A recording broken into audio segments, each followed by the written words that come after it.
Hello friends, আজ আমি কচু দিয়ে একদম পুরোপুরি নিরামিষ রান্না করছি। এইভাবে কচুটাকে আগে আমাদের কেটে নিতে হবে।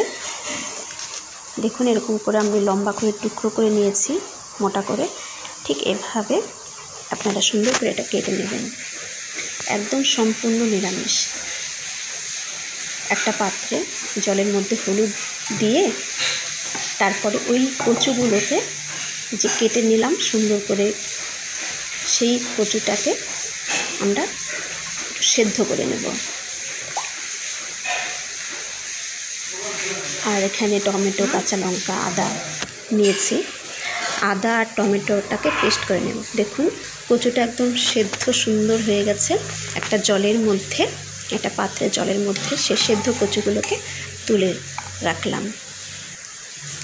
এখন সেই কচুগুলো কিন্তু খুব সুশুদ্ধ হয়েছে, খুব ধীরে ধীরে তার মধ্যে আপনি লঙ্কা গুঁড়ো, লবণ, জিরে গুঁড়ো, ধনের গুঁড়ো, গরম মশলা সব কিছু দিয়ে সুন্দরভাবে ধীরে ধীরে মেখে নেবেন, নাহলে ভেঙে যাবে। মেখে নিয়ে আপনি সুন্দর, একটু বেসনটা বেশি লাগবে, কিন্তু এর মধ্যে আমরা বেসন দেব। বেসনটাকে দিয়ে সুন্দর, যেভাবে আমরা একটা বড়া ভাজি, ঠিক সেইভাবে এটাকে বড়ার আকারে আমরা ভেজে তুলব। কচুর কিন্তু পুরো গুণাগুণ রয়েছে। এখন তেল গরম করে সেই কচুগুলোকে আমরা দেখুন একে একে ভেজে নেব। একদম ভাজা হয়ে গেলে দেখুন একদম দেখতে মাছের পেটির মতো লাগছে। একদম কিন্তু সম্পূর্ণ নিরামিষ যারা খেয়ে থাকে তাদের জন্য। আমরা নিরামিষের দিনে রান্না খুঁজে পাই না, কি রান্না করব। এইভাবে নিত্য নতুন রান্না করুন, আর সবাই একদম চেটেপুটে খেয়ে উঠবে। দেখুন, ভাজাগুলো সুন্দর নামিয়েছি। দেখুন একদম পিসগুলো মানে একদম লোভনীয় হয়ে গেছে। এখন ফোড়ন দিয়ে তার মধ্যে আমি একে একে সব মশলা দিয়ে দিব।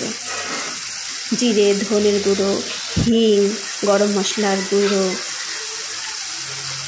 পনির মশলা হোক বা চাট মশলা হোক, যে যেরকম পারেন দেবেন। ঝাল আপনারা আপনাদের স্বাদ মতন দেবেন, যে যেরকম ঝাল খেতে পছন্দ করেন। নুন হলুদ তো দিতেই হবে। আর আমি চিনিটা ব্যবহার করিনি, কারণ আমার সুগারের পেশেন্ট আছে ঘরে। আপনারা একটু চিনি দিয়ে নিতে পারেন। যখন সুন্দর কষে যাবে মশলাটা, জল দিয়ে একটা গ্রেভি তৈরি করবেন।